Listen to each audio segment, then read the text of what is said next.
Hey everybody, welcome to Dreamloop DevCast. It's lovely sunny late afternoon in Finland, and we're finally getting some rays of sunlight in this northern kingdom, which is not really a kingdom, but I like that word, so I use it.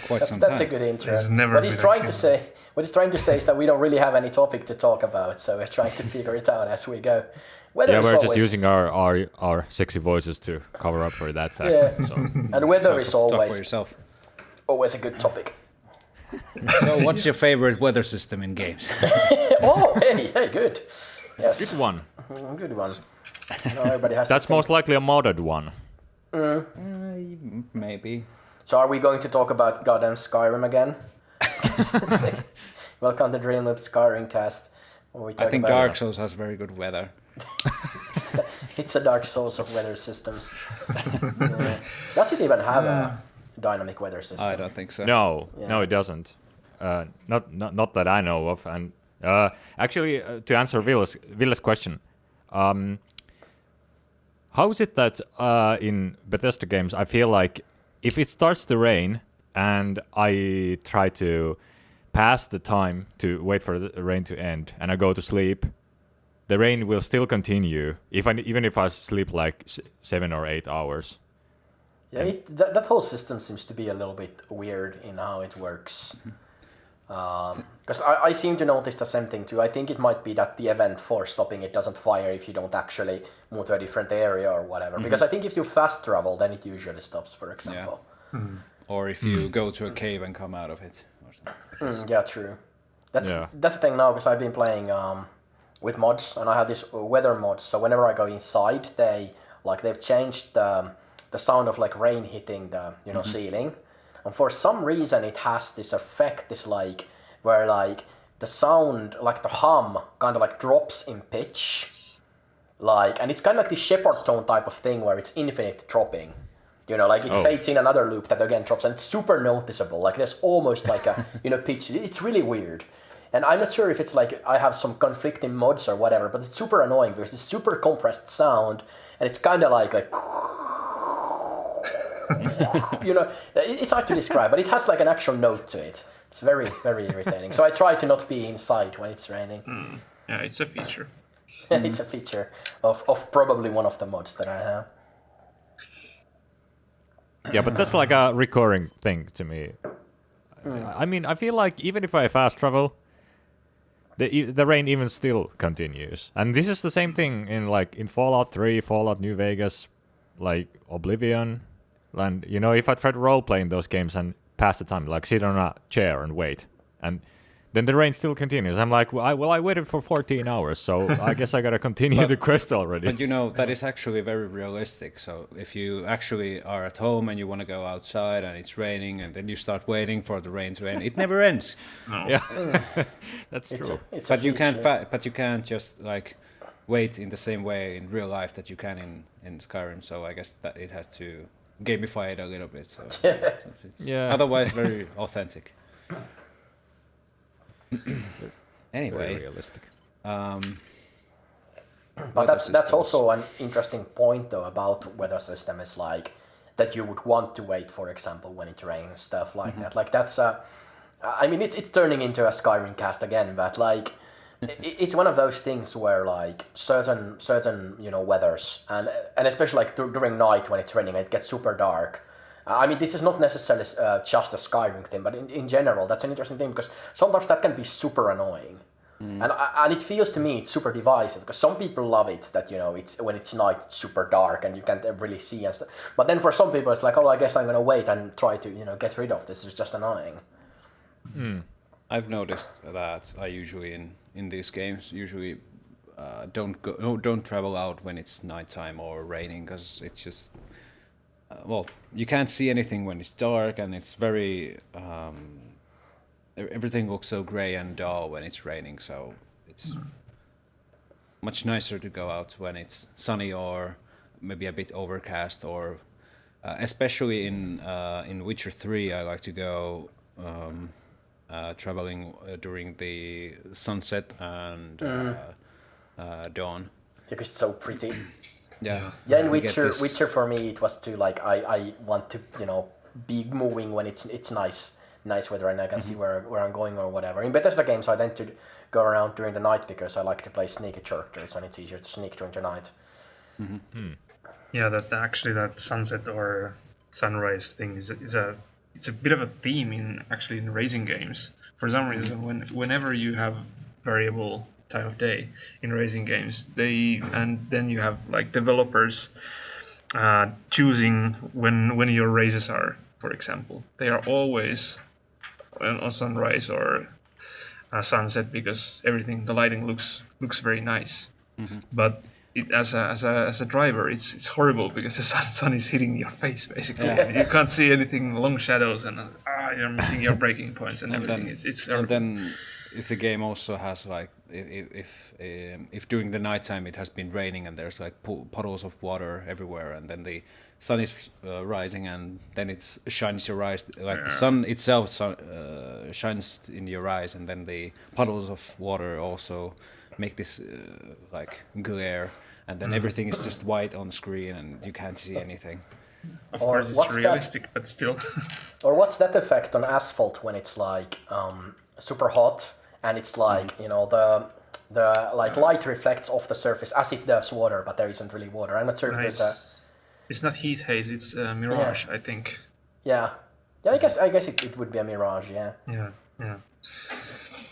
Now that Kimmo mentioned racing games and weather systems, I just remembered something really old. The first weather system that I ever saw was in a racing game called Ultimate Race Pro. That's from 1998. Never heard. And I got a demo of that along with a 3D effects, like a graphics accelerator card. That was my first GPU ever.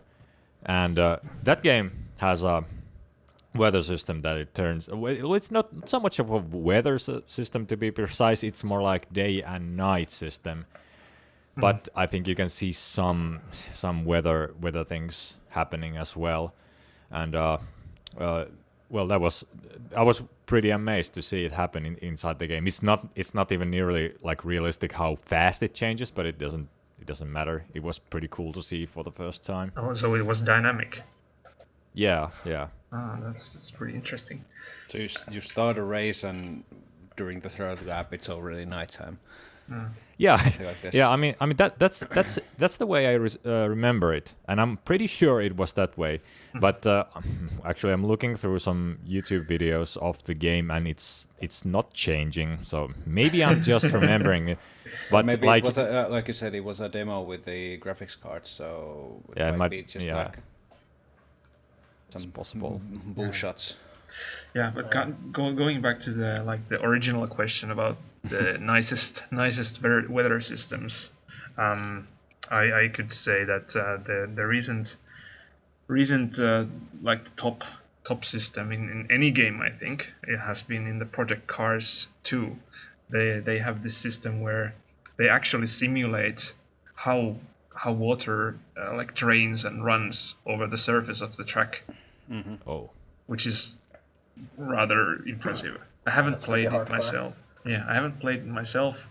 Of course, the areas are quite contained because they're racetracks, but still, it's pretty impressive that they actually went on and did a simulation about how actually water absorbs and runs over the asphalt.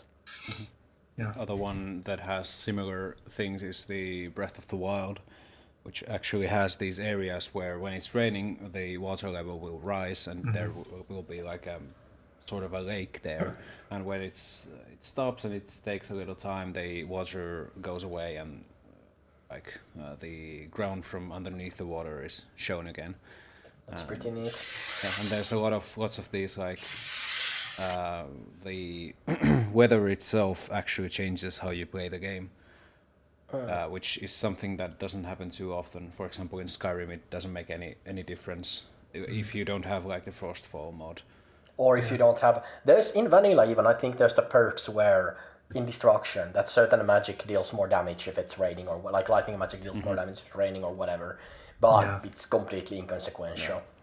Yeah, I remember from Final Fantasy 12, they had this same system that, for example, you would have, when it was raining, you would have different enemies and different spells would do different damage and work on different enemies as well. So yeah, that's something that was there as well. Yeah, but that like Nintendo system actually sounds really good. I really need to play Breath of the Wild too, because it sounds like it has so many of these cool little polish things, which tends to be what Nintendo does really well. It's just they make games where every single piece is very polished and they fit together really well. Yeah, for me it was just a marvel of some very interesting designs and just a shit ton of polish. But then for me, I couldn't play the game for too long because it had the problems of an open world game for me. Yeah. And it didn't really grab my interest as much as I was hoping. But Yeah. I guess I have to at some point go back to it and see if it give it another chance, because I went to it after playing like 30 hours of Witcher 3. And well, they are a bit different experiences. But they are still both open world games. So. And I would think that Witcher puts you into like a very specific mindset, and then kind of like try to transition from that mindset to a different game. Because I felt the biggest thing from the open world thing that I was getting bored with Breath of the Wild was that there wasn't any like interesting stories with the quests that were happening. It was just like, oh, I dropped my basket of mushrooms here. Could you grab me a new mushrooms? It's like, okay. If that was Witcher, there would be some backstory that he needed the mushrooms to cure someone's daughter, but if you get the mushrooms, then it actually happens to be poisonous and Yeah, something like this. Or the other way around, that it's like some sympathetic like grandma character that seems super nice, but actually she's a witch and she's going to poison somebody if you collect the mushrooms. But if you don't collect the mushrooms, then something else bad happens or whatever. Yeah, like Geralt just can't win. Yeah. And well, I mean they are made for a completely different audience. So, and I guess the devs were concentrating on very different things. But it would still be nice to have some sort of like a middle ground type of a thing, like a game where the story content, so to speak, and the characters are not entirely inconsequential. Well, I mean, I haven't played Breath of the Wild, and it's Nintendo, so they are not going to be necessarily entirely inconsequential, but they are not going to actually be that deep as characters. You know, they're going to be there, they're going to have nice designs, stuff like that, but there's not going to be like morally ambiguous decisions or anything like that. It's just going to be, you know, I am this character and this is how I talk, and I have this one specific quirk of animation or whatever, and I'm gonna send you out to collect mushrooms or whatever. But that's as deep as it goes. It would be nice to have something where you can like kind of get a little bit from both, because Witcher, on the other hand, like could maybe like, or you could make the argument that it suffers a little bit from the fact that you have to play Geralt. No, I don't personally think this, but it would be cool to see a game like that where the other characters are super clearly defined, but maybe you can still make your own character. I'm not sure how that would work, but... I wonder if that's something that might happen with Cyberpunk. Oh yeah, that's true actually, because they said that you can create your character, yeah. Yeah, you get to create your character, but then I think the NPCs might feature someone from the board games or novels or whatever. And I mean, from what I haven't played a lot of newer BioWare games, but for example, in the Mass Effects, apparently, I quite like at least the idea of the system where you get to create your own character.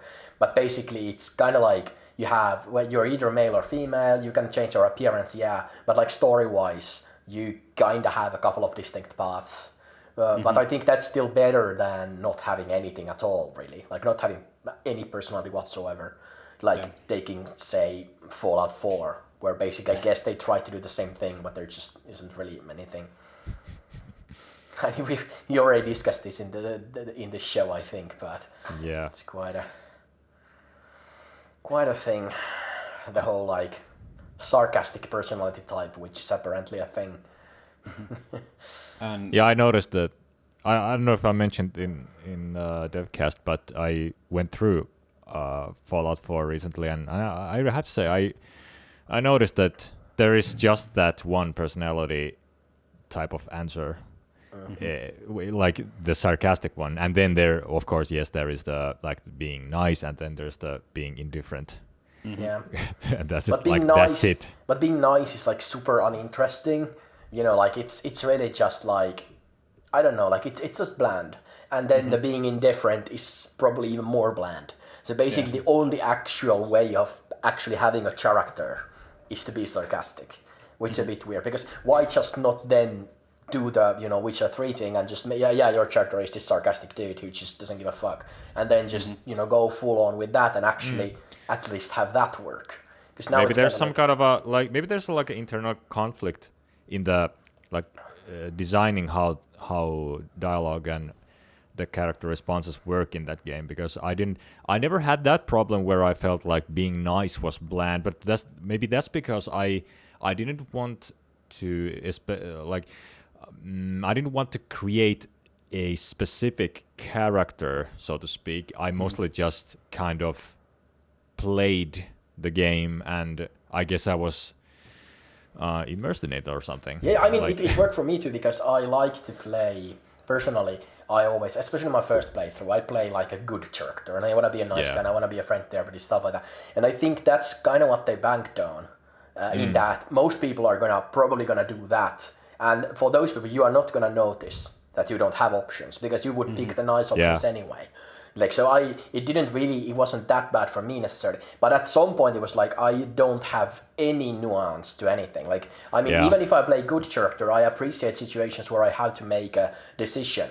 I don't necessarily like games where they're like, fuck you being good, you're gonna be evil, and we're gonna only give you this one time, like, which one do you kill? Like, fuck you. Like, this, it almost feel like, the game is a Batman villain, and I'm Batman. The game is Joker, and I'm Batman. It's like, I'm gonna force you to shoot somebody. Like, I don't like that. But if you put some ambiguity in there and let me like be good in different ways, like for example, do I spare this bad guy, or do I kill them or whatever? Like, a little bit deeper than that. But I think you get the point. I wonder if it's something to do. It has something to do with the fact that they dropped all the moral system and the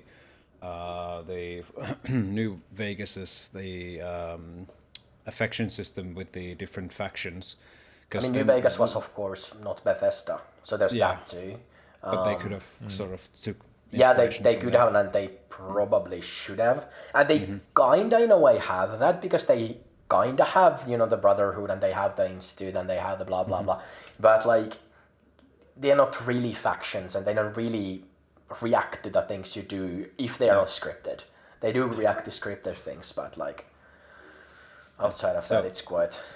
So since there's no like moral system or this affection system with the factions, then it doesn't make any, like, there's no point of being bad. It just means that you don't get the missions or whatever. Yeah, so pretty much. That's the big, that's the why there isn't like a why there there's is not a good bad choice. Yeah, I get what you mean, but in Bethesda's slight defense, there is some kind of dislike and like system. Like NPCs can, in some occasions,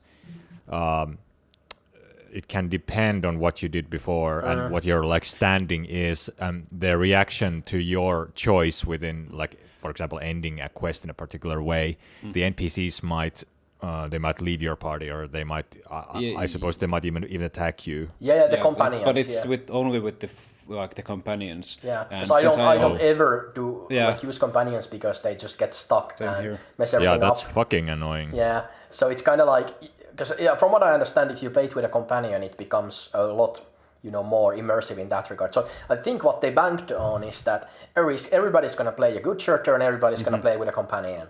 And then it works quite nicely. But if you diverge from that in any way, then the illusion sort of breaks. I mean, the other big problem, of course, is that they only have four dialogue buttons. and one of them is always gonna be give me more information, and one of them is always gonna be just let me go and shoot stuff. And then because one of them is always gonna be sarcastic, there's not that much nuance there. Yeah. There's a lot more you can do with your companion characters in Fallout 2, for example. You can talk to them in many more meaningful ways, and they're all like fully written out replies that you give them. There's no like just one word there, and then you have to guess what your character says. That's another really big thing that, like, I would really hope that the industry maybe, at least like, maybe not AAA. AAA, I guess, can keep trying to have voice-acted dialogue for everything. But I would like to see like AA type of stuff where they do it the way where it used to be done, where like maybe the first, sentence is voiced, or the character's general, like how they're feeling is voiced. Like, they could just say like, oh, I'm so happy to meet you, and they're happy, and then the actual dialogue, what they say, is something completely different. And they like kind of like bounce off of each other. But then like you can have a lot of written content, and you can have a lot of reactions and stuff like that. But every character only has like, say, 8 lines, for example, indicating different emotions or whatever. So there is and it goes a long way to then also have like these, like not really words, but just like voices that they do, like exactly, that could work. I've been thinking that might be actually even better, that you just have these grunts and voices, and like if they're angry, like even if it becomes a bit comical, but just like when they're angry and stuff like that, it could really work depending on your world, especially.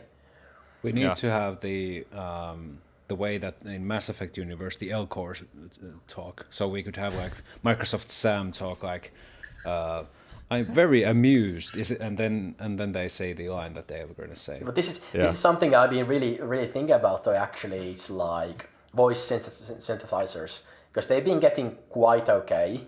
Mm-hmm. So if you were to do like a sci-fi type of a game where all the characters are like cyborgs or robots or whatever, I think even with modern technology you could get away with it. That you just have text to speech for everything. Yeah. And that would be really cool actually. Especially if it was in like a Bethesda type game that's moddable, because then modders, it doesn't matter what dialogue they create, it's still gonna be voice acted. Yeah. So that could be a nice middle ground too. I mean, because it's not quite there yet. Like if you listen to a lot of like it's still a little bit off, but it's it could work for something like this. Mm-hmm. And then what you could do is you could have like your main narrator or whatever, main characters that are normally voice acted, for example. And maybe then the system would start laughing at some points randomly. Just to make it extra creepy. Yeah, I'm gonna be so creeped out the first time I hear a synthesized voice module laughing. It's going to be so like uncanny valley. Yeah, that's true that they cannot really. They can handle like text that is actual text, but they cannot really handle onomatopoeia very well, like just sounds. But I guess that could be one thing too, is I think you can teach, like you can use machine learning to derive like a voice synthesizer voice from an actual person's samples. So you could make the voice actors do like the laughs and stuff like that, and then machine learning, and then just give them like a bunch of text, bunch of written dialogue, and then the computer learns to emulate that and kind of like do it somehow like that. That could work. Isn't that something that the Adobe is already doing with their Photoshop for voices? I think so, yeah. And there's a bunch of companies that was really spooky when I saw that one video where they showcased it. It was like they took someone's like voice, a line of voice that they talked, and then just typed in something, and then the AI sort of figured out how it's gonna sound, and then it just inserted itself into the sentence, and it sounded exactly like they would have spoken it themselves. Yeah. And a bunch of companies have been doing that for, because I remember like quite a long way like back already, looking at some like core VSTs, and how they can make like synthesizer cores to sing whatever you want basically. But of course those are usually sample based, like they just have samples for each vowel, and because there's so many voices on top of each other, you don't really notice. But still I remember being super impressed, and that's a long time ago. Yeah. And in the end, I mean, sound is just samples of, something between 1 to 0, at a certain rate, and that's it. So technically, it's not supposed to be that complicated, but of course, that's simplifying it by a large degree. But yeah, it would be still really cool to have some game where like it's actually, kind of emergent, and all the everything can be voice acted, and you can have like really wild reactions to things. Yeah, I mean, totally for let's say like a System Shock 4 or whatever. Yeah. Something. You could totally have an AI character who speaks to you in procedural dialogue. Oh, Could be. yeah, that would be actually really cool. That the dialogue itself would be procedurally Yeah. generated. Yeah, like it Not would be just the really, voice. Yeah, exactly. Like it would be really cool if somebody did like a Bethesda type of open world game, but everybody's robots, and kind of like it's canon that they are a little bit janky and they are a little bit stupid, and like but then they make voice lines of I can't believe that character is dead. I cared about them very much. Like Oblivion. Yeah, exactly. Like Oblivion. Like it could be really fun because something like that is like it's always fun. Like people are making jokes about Oblivion to this day because it's so silly. I wouldn't be surprised if Bethesda would be the first ones to do this. Well, they don't really innovate in that regard though. They innovate in their marketing, in overselling what their AI can do. That's where they innovate. Yeah, but their threshold for being janky is low enough. So yeah, that's true. Imagine. My Windows says we've got an update for you. Like suddenly, just like out of nowhere, we got an update for you, and It's the Spring Creators update that will most likely destroy all computers. All right. Your update is scheduled for 18:05. Another time. I guess I'll press another time. Or we will finish in 15 minutes. That's really. If I suddenly cut off and my voice is being replaced by an AI procedural voice, then you know what happened. Procedural dialogues, if Matias starts to sound like Cortana. I would very much like to talk about Dark Souls. Yeah, it's just that we know. Machine learning has figured out the algorithm. Series? It wouldn't be that difficult to procedurally generate this content. Yeah, can we actually, now that we're at this subject, can we just basically sample all of us four and then randomly generate the rest of these podcasts? Yeah, it just we make a bot that looks at, it tries to analyze gaming related news. And then it has certain things it has to mention, such as Dark Souls and Bethesda games, stuff like that. And then it just automatically creates. Actually, have you seen that there was that Twitch stream where they had two chatbots talking to each other? Oh yeah. That was amazing. It's gonna be something like that. It was the awkward jokes that they were trying to make and all the they kept forgetting borderline racist and all these things they say. It was goddamn hilarious. Yeah, and they kept forgetting who they were, so they gave for example, the other one would remember what the other one had said they were, but the other was no, I'm not. I'm random name, and then he just no, you just said that you are other random name, and just and they were swapping genders. Yeah, they were swapping all genders the time. They're very modern. Yeah, they were very modern. Yeah, but it would be something like that. But it's really cool to see all this tech evolve. Mm-hmm. Since I also feel like sound in as a whole is a little bit behind in innovations, compared to graphics. There hasn't happened too much in sounds. Yeah, that is. I guess the biggest one was VR with the spatial sound. Yeah, VR has been pushing it now, because for VR it becomes quite obvious that when the sound just doesn't work quite okay, so to speak. So because there's been so many attempts at simulating space and stuff like that, but I guess now they're kind of getting somewhere. Yeah, and there's been a few games that have done sound in a different and very, very good way. Like for example, Battlefield. Going back to Bad Company 1 for the PlayStation 3 and Xbox 360, the sound design and everything in that was very, very different from the time. Like everything had much more like an oomph, and there was this spatial. The sound had spatial awareness, I guess. Like if you were indoors, it would sound very different from if you were outside or if you were in a small room or a big room.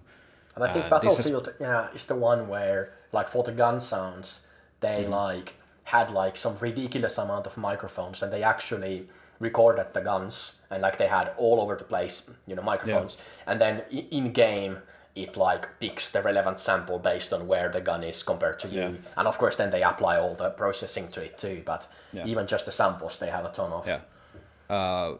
It's been evolving with each iteration of the game, but one thing that it couldn't do as well as, for example, Rainbow Six Siege does, is that what if the sound comes from behind a wall, which is something that Siege does extremely well. Doesn't Siege have some weird thing where if you like break a wall, it changes how sound comes through? Like it can come through the hole and stuff like that. There was something very interesting happening with how they calculate like what is the EQ and pitch of the sound that you're gonna hear. Like it makes these. Let's see if I can find it. There was a Gamma Sutra article about. Because I remember there being like quite crazy tech, and like it's all about like listening to footsteps and listening where the sounds are and like how they sound, so you can figure out, okay, so there's a guy there, and it's pretty cool. Never played Siege, but yeah, that sounds really, really cool. That also sounds very similar to what, for example, Steam Audio and any other sound propagation system. Oh yeah, Steam Audio came out like at some point when after Siege had come out. Yeah. And it like looked on the paper, it looked very similar. Yeah, there's been attempts to these systems like this before, but I think Steam Audio, for example, is like now it's kind of becoming mainstream because of VR largely.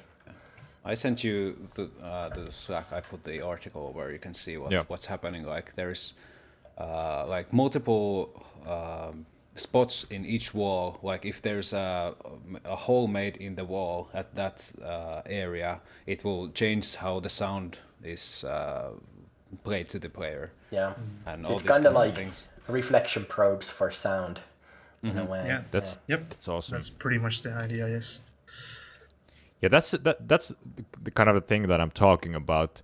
Like, in addition to having like more and more sound assets, as in having more samples, this is the kind of thing that we should be doing, because this is the thing that makes it sound more and more lively, and like especially like the obscuring of sound, the sound source with something in between you and the sound source. That's like one thing that kind of may go unnoticed, because if we actually had that modeled really nicely, it would make all these tiny changes like all over the soundscape, and then the end product that we hear when we just play the game, I'm willing to bet that it would actually sound a lot more realistic, but in a maybe kind of hard to describe way.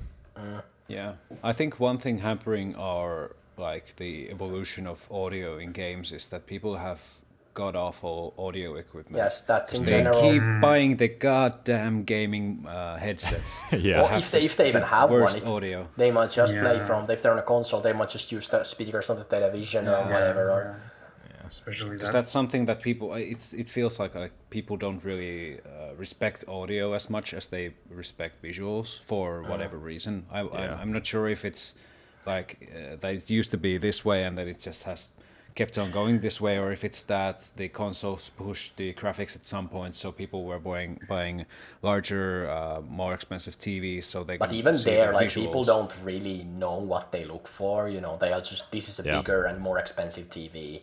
So I think even then it's like, it just happens to be that it's harder to, and not as economically viable to fuck up a TV than it is to fuck up headphones. Yeah, and it's really easy to notice the difference between non-HD and HD, and then HD and Full HD, and then again Full HD and 4K. Yeah. When it's very different to. And regardless of that, I think the other big thing is that bad speakers might sound good. Like, I mean, it's the easiest trick in the book is just boost the bass.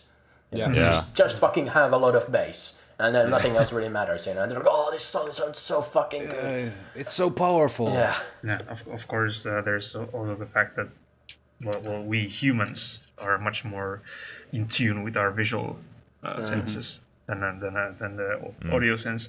And then the fact that I would say as well that because people have been watching movies and TV series for so long, and sounds there are not, they're way, way, way unrealistic because they are usually because they are such compromises, especially because you're like the sound is probably 5.1 for example, like it's still kind of like not a mainstream adapted thing. It's usually just stereo, like from the front of you, and it has to sound good, so it's quite and now that's being countered with this like Dolby Atmos and all these things which are like virtual 5.1 systems like that have become much more mainstream like within the past few years.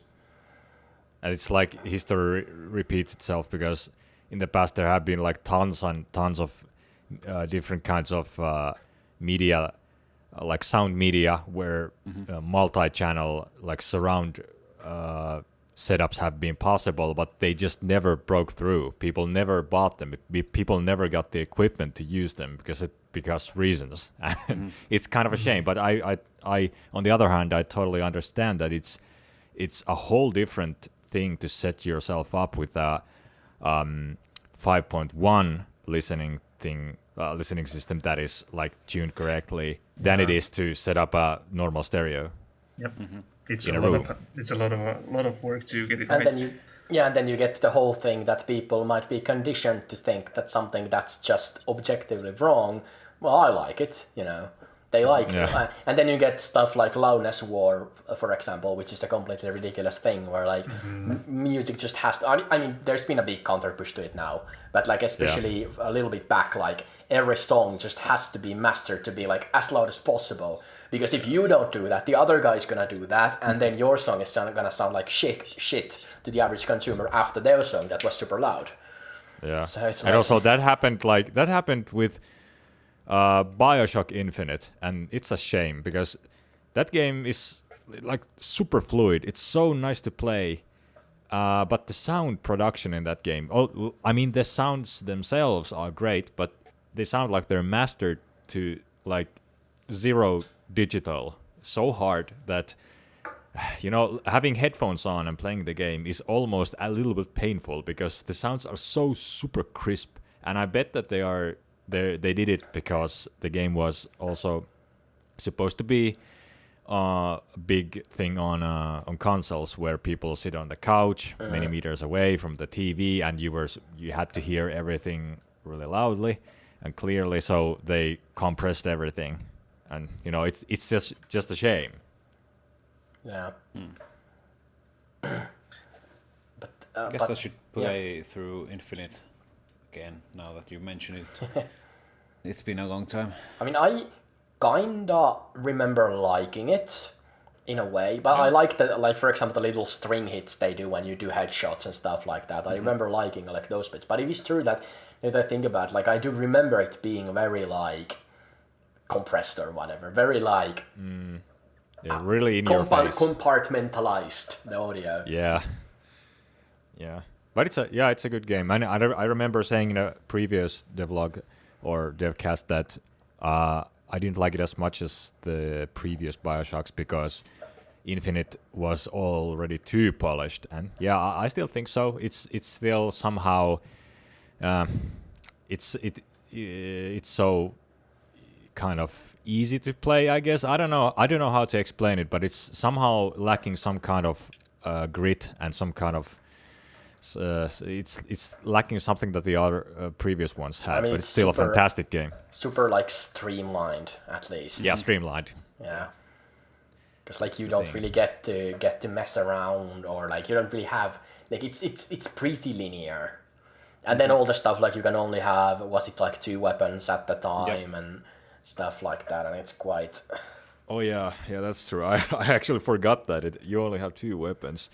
Yeah, and then for me, what happened is that I've already upgraded like some of the early game weapons. Yeah. And then it's kind of like I don't want to use these new ones because I've already upgraded the relatively boring old ones.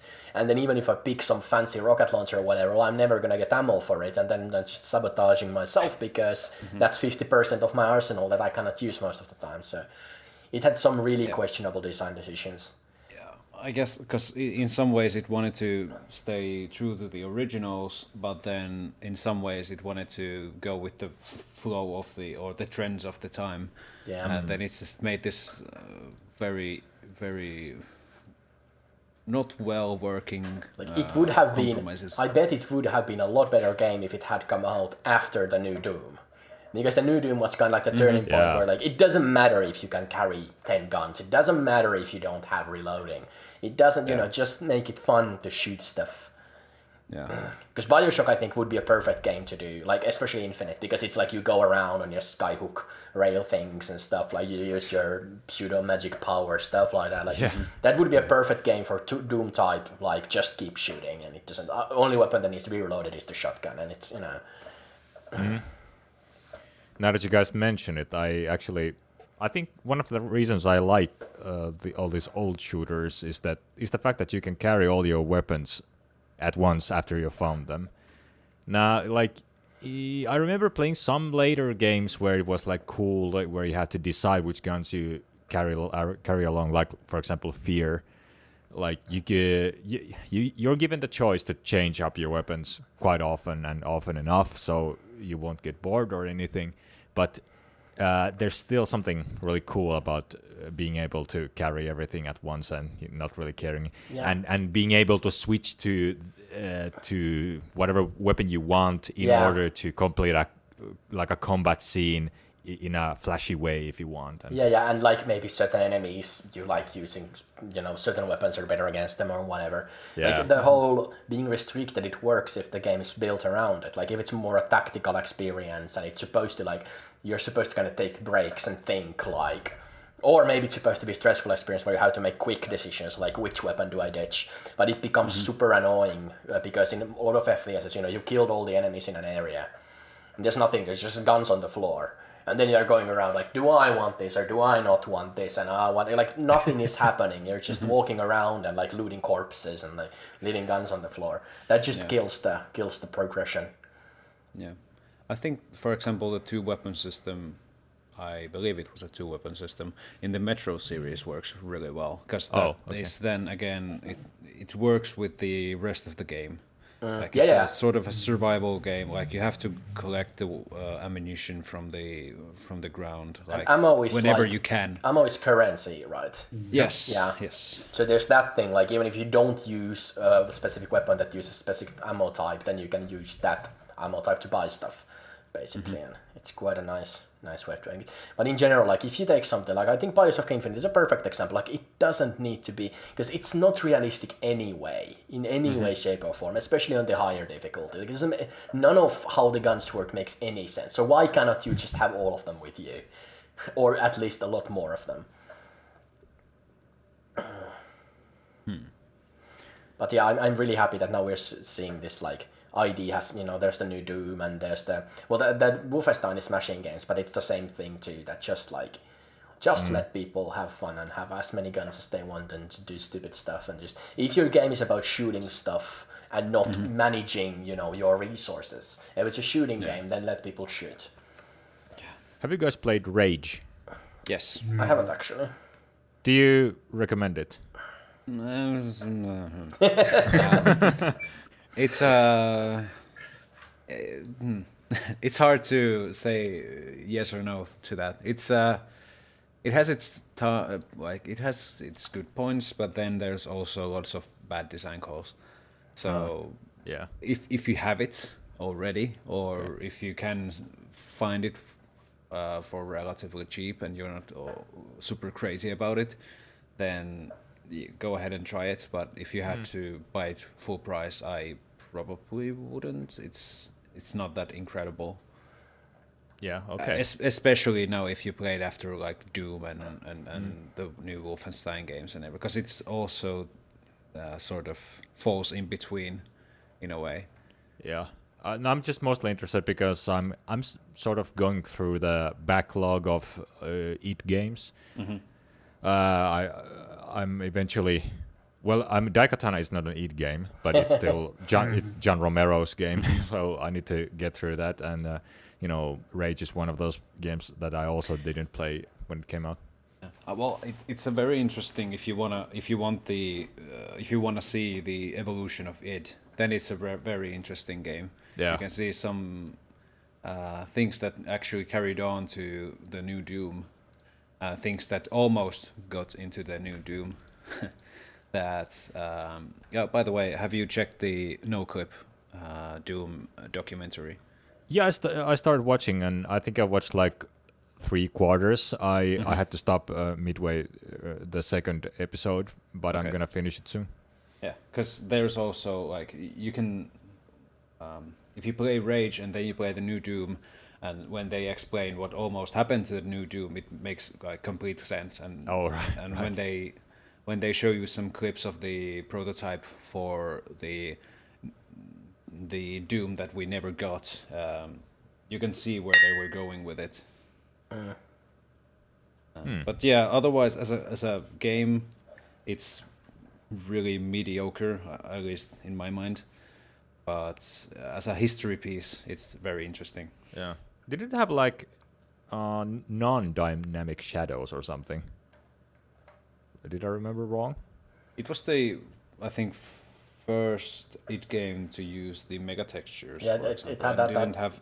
Yeah, now that it only had baked shadows, I think. And then people were having a lot of problems running it. Tech was if you had AMD hardware and you tried to play that game, well, tough luck. It probably didn't run at all. Kind of sounds like Daikatana. Yeah. Daikatana is like the Duke Nukem Forever of games that came out before Duke Nukem Forever. Because it took a long time to come out, right? Mm-hmm. And it had the whole like... I mean, everybody knows the goddamn marketing campaign. The like, John Romero is going to make you his bitch. I think was just a red page and then just that in the middle. I mean, that's a bold move. Didn't quite pay off in the end. They really kind of got out of hand. But I'm following John Romero on Twitter now, and he seems like a person who has maybe learned something about that incident, that time of his life. And I also read about this Daikatana incident in a games history book, and it was a really interesting and evocative read, and not also because not just because Ion Storm is also the developer for Deus Ex. And it's kind of crazy to think that it's the same company, well, different division, but same company that made Daikatana and Deus Ex 1. Yeah. And that's how it goes. I watched a speedrun of Daikatana was in like Games and Quick last time maybe, and honestly like it looked like it had a lot of. I think they had like some fan patchers, or it was like patched after a fact or something like that, but it wasn't like too bad considering. But I guess it's the same problem as with Duke Nukem Forever, where it's okay maybe, but like it had so much hype and it took so long and it was remade so many times that it just kinda didn't meet the expectations whatsoever. Yeah. Talking about Duke Nukem, did you know that there's a movie coming out? Oh. No, I didn't. John Cena as the Duke. What the? Oh, so it wasn't a joke. I think so. Yeah. Let me check, but I think this was the news like a month or two ago. Yeah. Well, It's gonna be a blockbuster. Yeah, John Cena might be in a Duke Nukem movie, Polygon. Yeah, negotiations. Yeah. That would be hilarious. But it would be kind of hard because we wouldn't see Duke in the movie at all. Oh yeah, because you can't. Oh, yes. I have to confess, I am outside of this joke. What's going on? I can't see John Cena. Yeah, it's part of the meme that you can't see him. John Cena. The WWE. Yeah, but Matias like I know the derived guy. it from the fact that his name is Cena, which contains scene, and he cannot be Yes. seen. But maybe that's where he got this. But it's kind of like his tagline or whatever. I think Yeah. he cannot be seen. Yeah, all right. Yeah, that's gonna be pretty interesting because I figure like John Cena is like this good guy. He's like anti-bullying and he's like like a very he fights for what's right and Duke Nukem is like a dude who just It's the same. kicks alien butt, chews bubblegum And he's all out of gun. has And Yeah. gets all the chicks. And Yeah. the chick. Well, I mean, Duke Nukem kicks alien butt because the aliens took the chicks. yeah, that's the reason. It's he's a the good very guy. deep and sophisticated surgery. Yeah. Oh, and talking about game movies, also there's gonna be a movie about Just Cause, Okay, that sounds like a which is going to have Jason Momoa as Rico Rodriguez, I think. But aren't the Just Cause games notorious for having absolutely horrible like plots and everything? Like they are Yep. basically. But I guess if it's a B movie, like intentionally silly, funny movie, it could work. And it just has a Yeah. ton of explosions and, Yeah. and Well- shooting. Well, just cause they are just basically B action movies with big Yeah. explosions and effects. So will it be directed by Uwe Boll? Hopefully not. I hope he's not making any movies anymore. Yeah. I actually went and Oh. watched all of the Blood Rain movies. Oh God. Why do you hate yourself? Yeah. I don't know if it was worth it. The third one was actually like it was pretty funny at points because it went so far with fighting against Nazis in a really stupid way.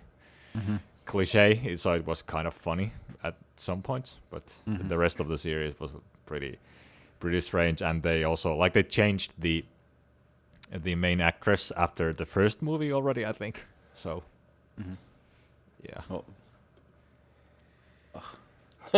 Why did people give Uwe Boll first of all the IPs and then second of all money? Well, I mean, IPs, I'm not sure. I guess it's like kind of like any publicity is publicity, and money, if I remember correctly, it had something to do with some German like. And I might be completely wrong loophole. about this, but there was some like German version of Hollywood accounting where like it doesn't matter if it bombs, or it might even be better if it bombs, because like you somehow they like pay for you. Like if you lose money on it, the state pays for it or something like that. Like I'm not sure, but it was something like that. Now that you mention it, I recall something. So like the incentive, it was almost incentivizing him to fuck them up, so that he got to like it was something like that, I think. The last movie I saw from him was Postal, and I wow, that movie is something else. How can you even like screw that up? Because Yeah. I mean I haven't seen it, but like Postal is just stupid violence. Like it shouldn't be that hard to do stupid violence. The movie. Yeah, it had Like that? maybe two good jokes. First one is right in the beginning of the movie, which Didn't it have something to do with like terrorists that are? Or do I remember wrong that it starts with like terrorists flying a plane into a building? to the World Trade Center. Yeah. Yeah, and the joke was that they were doing it, and then they realized that fuck, we don't want to do this. We want to go to Bahamas, and then they. Oh yeah, and then the people from break plane into the just cabin. break in, and Yeah. then they accidentally crash the plane. And then there was another joke, which is straight from the game, where he puts a cat on a gun and uses it as a silencer. Yeah. Yeah. And somehow the cat survives. Oh well, that's interesting.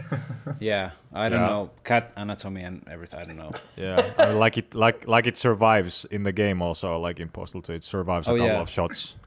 Then it flies off and splatters into jeeps. Yeah.